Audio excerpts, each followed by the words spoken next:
Everyone's like, what is going on with the refs? And I'm like, I don't know.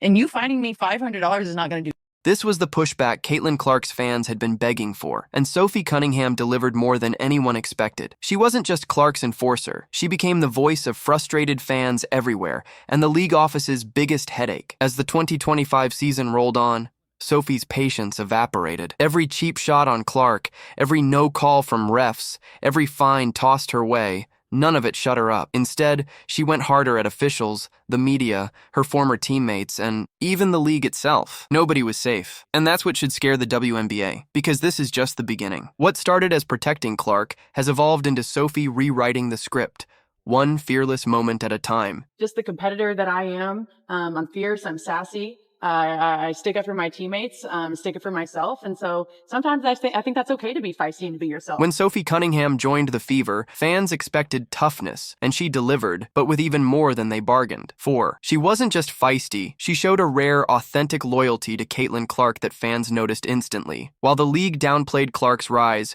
refs swallowed whistles, and even Nike dragged its feet, Sophie said what no one else would. Caitlin Clark is the face of the WNBA, and she's transforming it. That honesty instantly made Sophie a target, and other players quickly tested her resolve. The first glimpse of savage Sophie came in the preseason against the Mystics, when rookie Kiki Fenn knocked her down. Sophie bounced right back, staring her down as if to say, don't ever try that again. I mean, she has changed our game in the best possible way in every way. That preseason clash was just a preview of what was coming. If a rookie could take down a veteran like Sophie without hesitation, what chance did Caitlin Clark have once the season heated up? It felt like open season on the Fever, and Sophie's role quickly became crystal clear. Night after night, Clark took brutal hits while refs swallowed their whistles, letting chaos run wild, just like 2024 all over again. Then came June 17th, the Commissioner's Cup against the Connecticut Sun. J.C. Sheldon clawed at Clark's eyes. Marina Mabrey followed with a body shot. Still no calls, no ejections,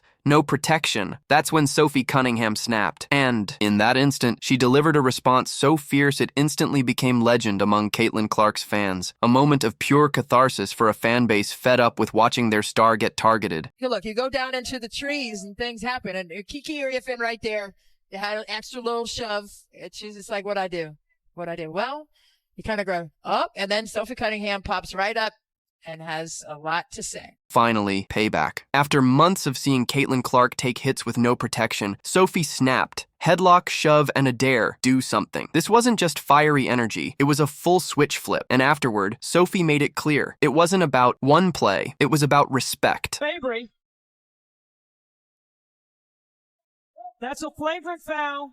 It's a hard foul. You could say it's a play on the ball, but Sophie Cunningham had seen the cheap shots at Caitlin Clark from a distance, but living it alongside her was different. She'd had enough. One fiery response changed everything, turning Sophie from just a role player into a headline name. That moment cemented her as a household name in the WNBA. During that, it was just part of the game. I think the refs had a lot to do with that. It was a build-up for a couple of years now of them just not protecting, the star player of the WNBA. And so at the end of the day, I'm going to protect my teammates. That's what I do. And I'm a team player. So Sophie Cunningham became the first to truly defend Caitlin Clark, and the fallout was pure Caitlin Clark effect. Fans embraced her overnight. Jerseys sold out, social media exploded, and a TikTok wink at the J.C. Sheldon takedown went viral. But with praise came backlash. Media slammed her retaliation while ignoring Clark's treatment. Petitions called for suspension, and the WNBA fined her $400. Sophie had a choice: stay quiet or double down. She chose war. Every word got sharper, every moment more unapologetic. Days later, she showed up in a viral Tres Leches shirt beside Clark and Lexi Hull, sending shockwaves through the league. Man, I don't know how excited people are to be going to Detroit. On July 1st, Sophie Cunningham blasted the WNBA's expansion plans, instantly sparking chaos in cities like Detroit and Cleveland. Critics piled on, media, fans, even league insiders. At first, she tried to walk it back. Then she doubled down, saying what everyone else thought but was too afraid to I'm not admit. going to lie to you. I am someone who says what everyone else is thinking or talking about, not just with the refs, Did you post but that with after Detroit, after you guys lost? with Cleveland. I want people to hear what I just said. I am the only one, but if you ask our league, they feel the same exact way. The league feels the same way about the refs as you? And Detroit and Oh. Cleveland. Yeah. And Do so you want to now, give it one more shot? no, because Okay. I said what I had to say. You go on. And I'm not going to apologize because I fully believe that. Don't tell me that Detroit is more fun than Nashville. Very quickly, Sophie Cunningham became the player willing to say out loud what everyone else only whispered. The fines rolled in fast. On July 18th, she dropped a TikTok lip-syncing to a Sabrina Carpenter track, openly mocking the refs. It hit 1 million views in hours. Fans cheered, the league fumed, and she got slapped with a $500 fine. But that number was a joke. With endorsements pouring in, $500 meant nothing. Clark probably made that back in a single Instagram post. Instead of quieting her, the WNBA only amplified her voice. Less than 2 weeks later, Sophie fired back even louder, launching her own podcast, Show Me Something. From episode 1, she made it clear this wasn't just content. It was her stage. To put the league on blast. You have seen players in our league try to like toughen up Caitlin. We call her CC. CC. For even when I wasn't on her team, like I know the talks that Phoenix had in the locker room of like, no, we're gonna prove her, we're gonna show her what the W really is. You know what I mean? And like I get it to it a certain extent, and like every rookie coming into the league, that's how you're gonna treat them. But there's just more for her. So it's her second year. And like now being on her team and like seeing it, I'm like, what are people doing? Like, actually, it's just too much. Yeah. And like, it's just, I'm over it. And if I'm saying it's too much, then it's probably too much. No, that's so fair. Like, that's fair, right? Yeah. From her first podcast episode, Sophie made it clear no one was safe. She blasted the league for letting Caitlin Clark take nonstop abuse, even calling out former teammates. She accused refs of losing control. Against the Sun, insisting Marina Mabrey should have been ejected. Sophie wasn't holding back anymore. There's a couple players on their team that are just do a little bit extra stuff, like just chippy talking. Like you're a professional athlete, like that's what happens, right? And I feel like you see it more because people act like this towards Caitlin. Yes, 1,000%. So in the first half, the refs didn't call. Someone should have been thrown out, and the refs did not call it. Correct, I remember that. They didn't, and so I was like, all right, she got full body chested by 3 people. Like 2 people, they're like, oh, it's fine. I'm like, if that was anyone else, I would have been booted out of the game. I know that for sure. I'm a little sassy, but like, so are they. Your leash is shorter though, because they know. Literally, I don't even have a leash. I just have a freaking collar and a hand on it. I think that's what from what I've seen. Yeah, what in the is media, the outside? Like the outside the view discourse of the W? is like, why bully the person who is like not 100% responsible, but like has a huge role in growing your sport, dude? And it literally like pisses me off when people are like, "She's not the face of the league." Who would be? What? Sabrina? No. No, there's really good, well-known people in our league. I'm not discrediting them. Like we have a lot of badasses in our league. Yeah. Like hell yeah to that. I'm all for that. But when people try to argue that she's not the face of our league, or if our league would be where we're at without her, you're dumb as shit. Yeah. You're literally dumb. Then as fuck. Sophie dropped a bomb, going after players, media, owners, and anyone in the league who disrespected Caitlin Clark. And I get it, because if I was a ref, I know I would mess up all the time. Yeah. Like I'm not saying that your job is easy, but when it is a simple call right in front of your face multiple times, what are you doing?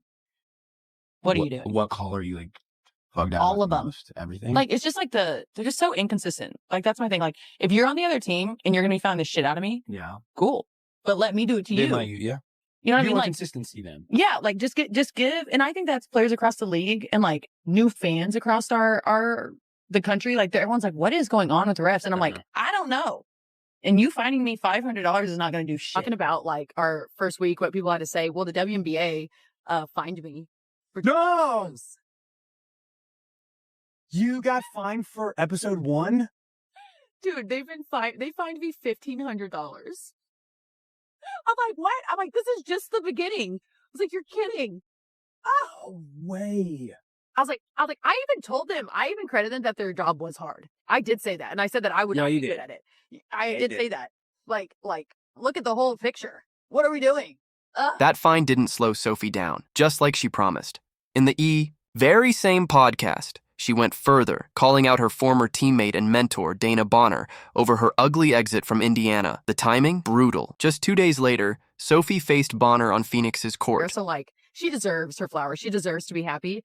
But I also think that if you're going to leave, like, you're going to have to expect getting bit. Was there explanation when it happened? No. Not even privately? That's tough. And, yeah, okay. Whatever was said behind closed doors before that Fever-Mercury matchup, the aftermath spoke volumes. Phoenix clearly wasn't happy with Sophie's words, and she made her stance just as clear. Without sugarcoating, her message to them was simple, delivered with icy precision. You're dead to me. Just as an opponent today.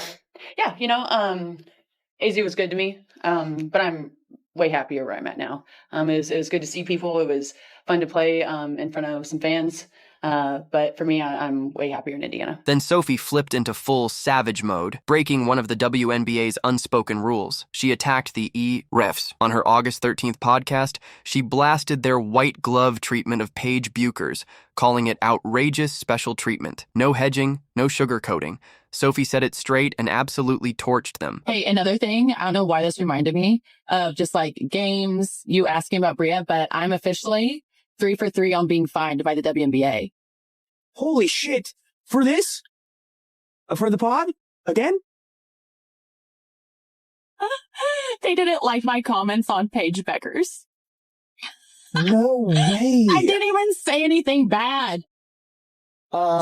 Sophie called out what fans already knew, a glaring double standard. Caitlin, the league's face, still hacked with no protection. Paige, a rookie, instantly treated like a superstar. Sophie said what others wouldn't. And like clockwork, the league answered the truth with another fine. Sophie's MCL. Injury ended her 2025 season, but her voice only grew louder. On the court, she proved what real protection of Caitlin Clark should look like. Off it, she became Clark's bullhorn, unafraid, unapologetic, and untouchable. Her platform isn't pro-WNBA, it's pro-truth. And that's the league's nightmare.